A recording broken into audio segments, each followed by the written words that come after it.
Om Swastiastu, pemirsa Bali TV, dimanapun Anda berada, kembali saya Nyoman Winata, Redaktur Pelaksana Harian Bali Pos yang berjumpa Anda dalam Bali Pos Talk. Kali ini saya berada di Sekolah SMK TI Global Denpasar. Saya akan mewawancarai Kepala Sekolah, Bapak Gusti Made Murjana. Kita akan bicara tentang perkembangan yang ada di SMK TI Global ini. Perkembangan termasuk juga diberikan kesempatan ini ada adik-adik yang merupakan bagian dari komunitas robotik di SMK TI Global ini. Ada Bapak atau Adik Ida Bagus Maha Indra, Eskom, sebagai pembina ya. Kemudian ada Adik Gede di Ulawi Wikantara dan Ngurah Danuh Putra. Kita nanti singgung sedikit tentang robotik. Tapi sebelum itu kita akan ke Pak Kepala Sekolah dulu. Kita sapa dulu, Om Swastiastu. Swastiastu. Gimana kabar, sehat? Baik, sehat. Gimana perkembangan SMK TI Global Denpasar? Sementara perkembangannya tahun demi tahun baik bagus. Ya, ada bagus. perkembangannya cukup bagus. Ya, kalau boleh cerita mungkin tentang apa namanya? Ada konsentrasi apa baru ya, Ci, ya? Mungkin kita mulai dari sana dulu nih yang perkembangan terbaru. Kalau lihat perkembangan terbaru SMK TI Bali Global Denpasar ini memang di dalam kurikulum Merdeka, ya di dalam kurikulum Merdeka tahun ajaran ini kami ada 5 konsentrasi atau 5 jurusan. Salah satu yang baru adalah teknik grafika gitu. Ya, nah sebelum itu ada TKJ, teknik komputer jaringan, ada RPL, rekayasa perangkat lunak, ada animasi, ada DKP, dan salah satu yang baru akan kami munculkan mungkin satu-satunya di Bali ini kami akan mencoba dulu, yaitu teknik grafika, yaitu offset percetakan. Kenapa? SMK TI Global mengembangkan ini? Karena begini, mungkin ini kami dengan para wakil, dengan para komka, tim pengembang begitu ya, ingin menggagas ke depan bagaimana ini supaya SMK TI Bali Global ini konsentrasi sepenuhnya berkaitan dengan teknologi gitu ya. Nah, terkait dengan teknologi, kami punya ide-ide dari wakil kepala sekolah, dari Komka, ketua kompetensi punya ide bagaimana kita mencetuskan salah satu ide termasuk Titiang sendiri sebagai pimpinan punya ide bagaimana menciptakan salah satu di Bali ini belum ada percetakan begitu.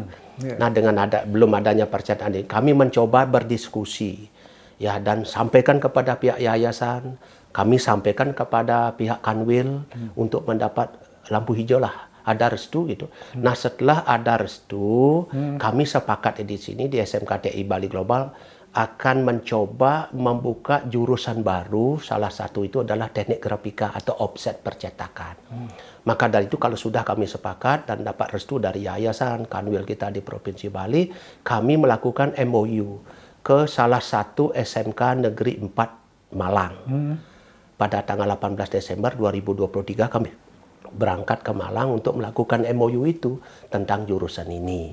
Nah, mudah-mudahan dukungan masyarakat, khususnya masyarakat Bali dan anak-anak generasi muda kita, kami mengajak ya bagaimana mengembangkan percetakan di Bali ini salah satu daripada sumber daya manusia kita di Bali. Karena selama itu tenaga kerja untuk percetakan biasanya datang dari Jawa. Ya, rata-rata lah teman-teman ini kita belum punya SDM di Bali. Kita belum punya SDM yang di betul-betul profesional dalam rangka menangani dari percetakan itu sendiri.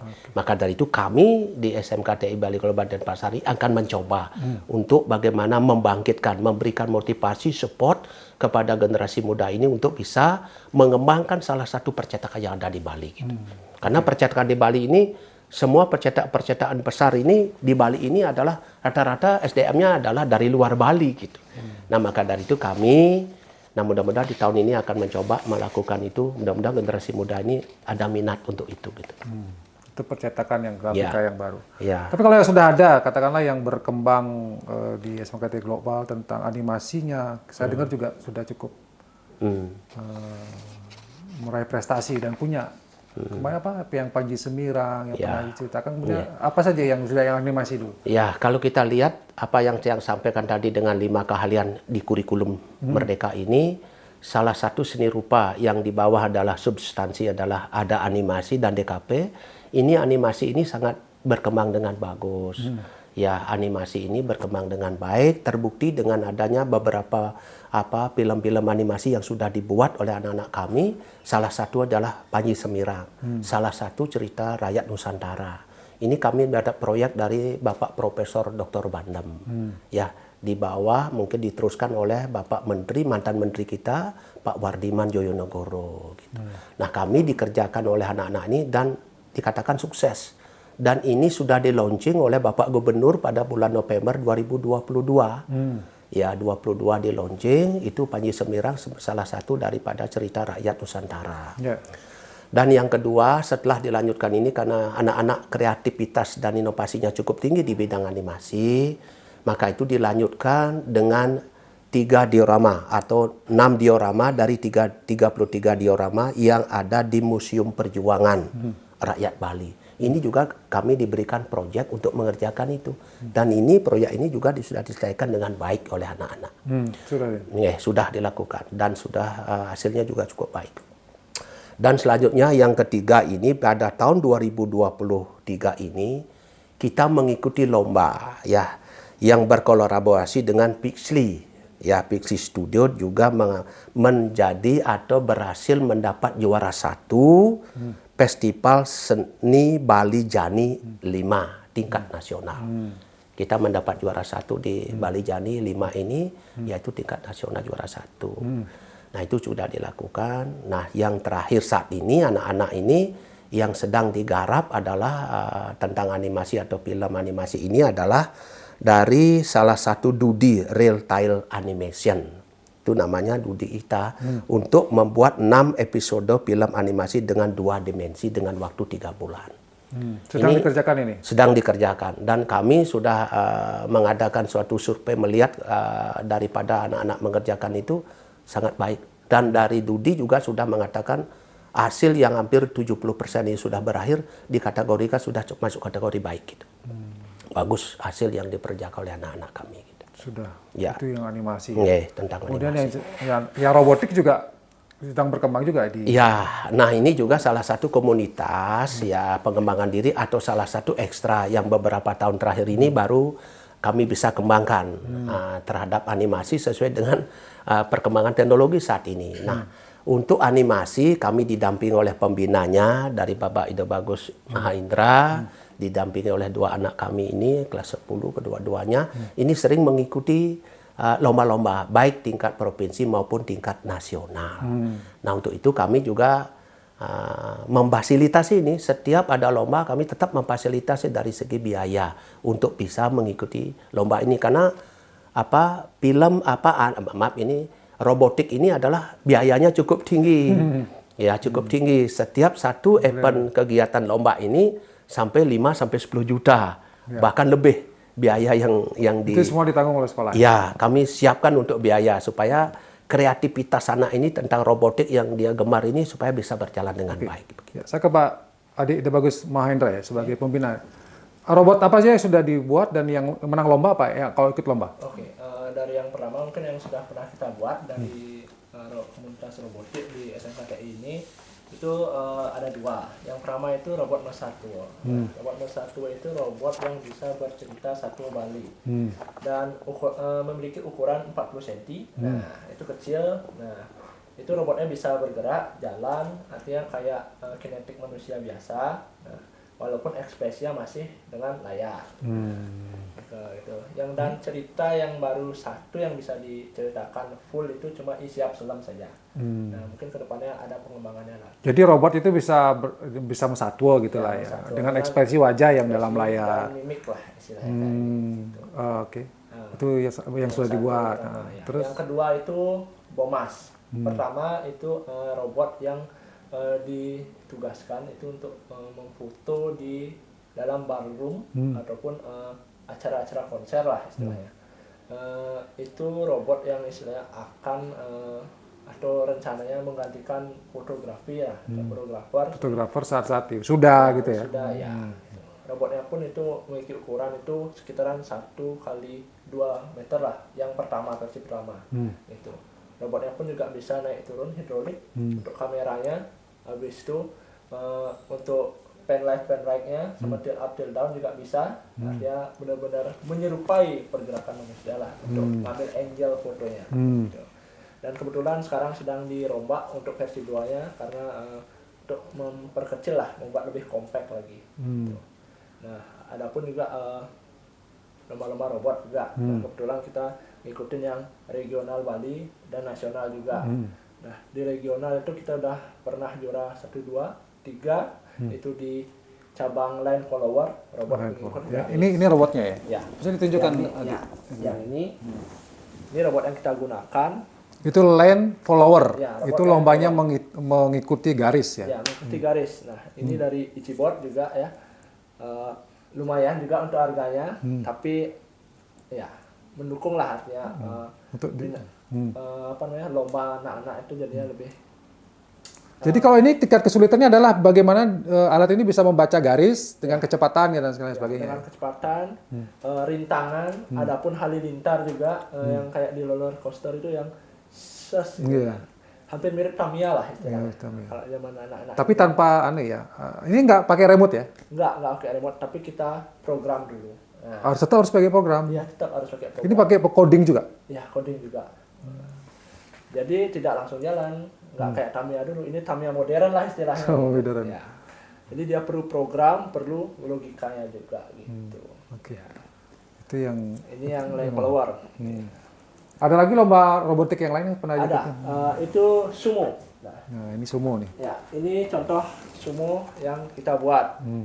Ini untuk display, ya, artinya untuk pameran juga, tapi untuk kompetisi beda. Nah, yang untuk kompetisi itu sedang kita rombak karena kita sebentar lagi mengikuti lomba di Polnas, Politeknik Nasional, dan di Elko Unut. Nah, itu. Iya. Ya, Ini dorong-dorongan kayak sumo. Ya, dorong-dorongan sumo. Dia siapa yang keluar dari lingkaran itu yang kalah. Nah, Oh, iya. Oke. Saya ke adik yang dua ini. Ada Gede Diolawi Wikantara dan Murah Danuh Putra. Ini ikut komunitas robotik ya. Ya, Kalau dan Dio apa biasa bidangnya di kalau saya dari divisi Sumobot. sumo buatnya? Ya, divisi Sumobot. Ini bikin-bikin kayak gini dia. Ya, bikin kayak gitu. Sulitnya apa kesulitannya ini? Kalau misalnya Kesulitannya sih di bagian desain, kemudian ada di bagian problem solving juga, karena untuk ngebuat robot yang kayak gini itu kan perlu yang namanya ketelitian gitu. Jadi ya sulitnya di bagian sana. Mungkin ada bagian yang kita miss seperti itu. ini alatnya apa aja isinya? Nah, kalau alatnya sendiri Ini bisa dibuka ya? bisa. Ada generator apa kayak baterai gitu ya? Ya, di sini untuk Oh, ada versi baterainya. Sumo display yang kami buat ini memakai baterai. Kemudian di sini ada PCB ya. Jadi di sini ada microcontrollernya nanti. Jadi untuk menangkap sinyal Bluetooth, sinyal WiFi atau sinyal Bluetooth yang kita gunakan untuk menjalankan robot ini seperti itu. Kalau yang ini apa ini? Nah, kalau ini motor DC, motor Kayak penggeraknya gitu ya ya? penggeraknya kayak gitu. Itu yang akan kekuatannya dorong-dorongan.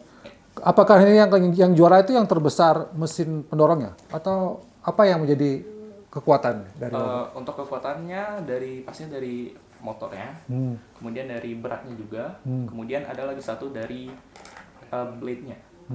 Ya, blade-nya. Jadi ada semacam besi gitu di depan sini. Untuk yang versi ini ya 3 kilo. Itu semakin tajam blade-nya, itu semakin bagus untuk si robot ini menyerok lawan. Jadi semakin besar kesempatannya untuk menang seperti itu. Menyerok lawan. Dikendalikan atau Ya, dikendalikan. pakai remote ya? Ya pakai remote. Oh, remote-nya pakai apa? Pakai remote HP atau ada remote khususnya? Untuk sekarang masih memakai remote HP, tapi untuk yang pakai remote controller yang besar itu sedang dalam tahap pengembangan. Pengembangannya. Oke, itu Dio. Kalau Murah apa Dik biasanya yang di robotik bagian apa biasanya? Kalau saya di sini dari bagian line follower. Oh, line follower-nya. Oh, ini adik yang Ya.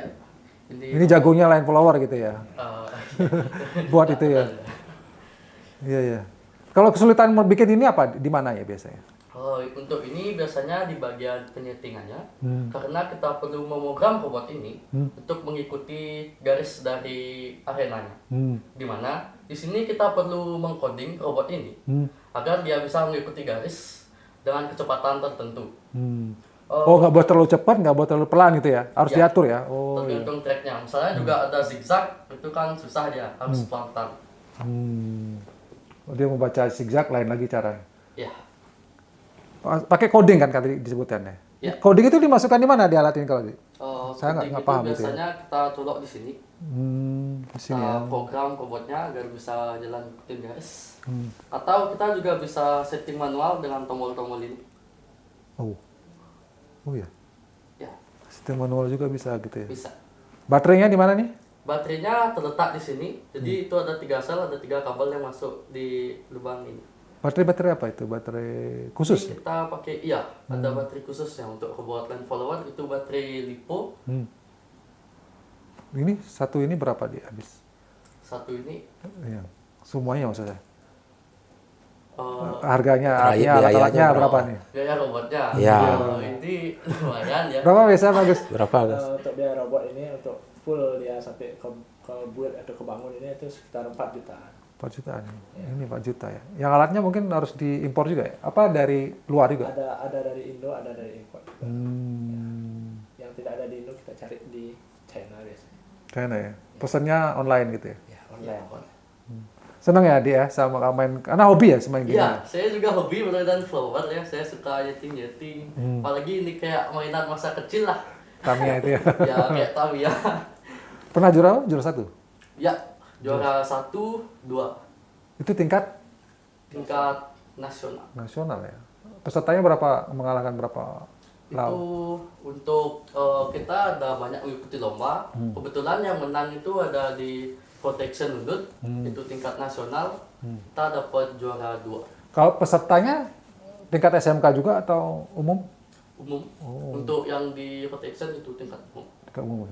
Bukan antara SMK ya, bukan ya. Bukan. Ya, pesertanya terbuka gitu ya. Lalu yang kedua kita juga ada mengikuti lomba di LTTC yang diselenggarakan oleh Telkom Purwokerto. Itu kita mendapatkan juara 1 dan 2, tapi ini tingkat lombanya tingkat SMK sederajat. Tapi nasional? Ya. Oh, iya. Jadi ada lomba, saya baru tahu juga ada line flower kayak gini. Ini generasi-generasi. Oke, makasih ya dia. Saya ke Ji lagi, Ji. Kalau misalnya kita bicara tentang prestasi berapa saja? Karena ini banyak juga ini. Ya. SMK TI Global dapat juara. Oh, nggih. Tadi sudah dijelaskan sedikit ada gambaran Ya, tentang tentang robotik, robot-robotan, tentang gitu ya. animasi sesuai dengan perkembangan teknologi dan potensi anak-anak yang kita miliki saja kreativitasnya tinggi. Nah, untuk prestasi kalau kita lihat 3 tahun terakhir ini SMK TI Bali Global memang setiap event-event baik lewat online maupun secara langsung ada beberapa jenis lomba. Di tahun 2022 aja kalau boleh saya bilang itu 99 kali tingkat nasional.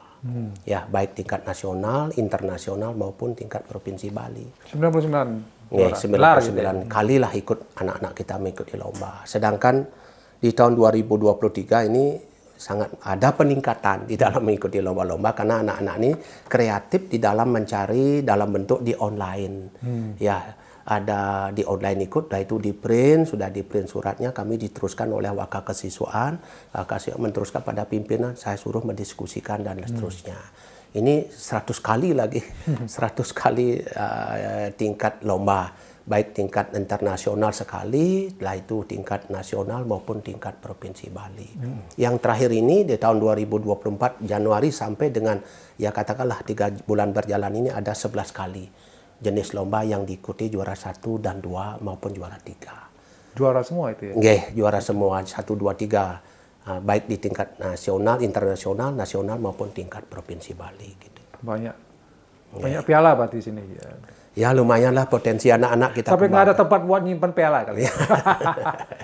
Ya syukurlah anak-anak ini dari pembina, dari Bapak Ibu guru terutama, dari pembina baik dari komunitas, anak-anak ini kreativitasnya cukup Karena saya dengar tadi misalnya ini aja harganya 4 juta aja. Berarti kan sekolah yang mau biayai. Iya, dari sekolah full, dari sekolah penuh saya bantu untuk anak-anak. Kalau yang juara-juara biasanya dapat apa aja? Nah, kalau juara anak-anak ini yang berprestasi karena perjuangannya dia cukup berat juga, di samping dia mungkin mendapat bantuan dari tempat-tempat untuk mengadakan lomba, kami dari sekolah tidak tinggal diam juga memberikan semacam reward lah, penghargaan dan prestasi yang diperoleh anak-anak itu adalah bebas SPP. Ada yang 4 bulan, ada yang 5, ada yang 3 bulan.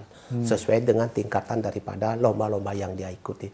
Termasuk juga kami memberikan uang pembinaan. Ya, sekedar kami berikan uang pembinaan pada anak-anak yang melakukan jerih payah dalam rangka kegiatan lomba. Ini yang kami perhatikan pada anak, baik dari sarana, baik dari segi uang pembinaan maupun dari bebas SPP, kami tetap berikan beasiswanya itu.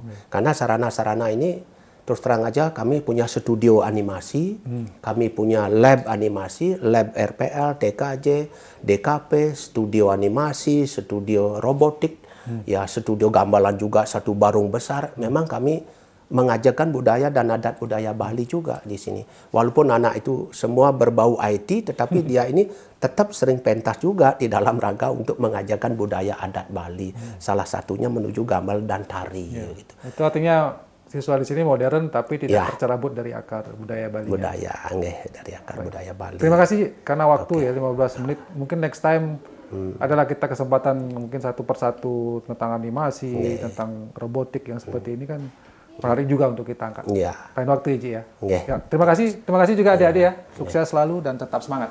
Ya, demikian pemirsa Bali TV di Bali Post Talk kali ini kita bicara tentang SMKTI Global, prestasi-prestasinya yang sudah diraih ya. Ada banyak puluhan ya. Tiap tahun tuh puluhan kali juara ya. Dan tentu ini menjadi perkembangan yang bagus buat kita dan bagaimana anak-anak didik di Bali ini punya semangat untuk mengembangkan diri, tidak kalah dalam persaingan global.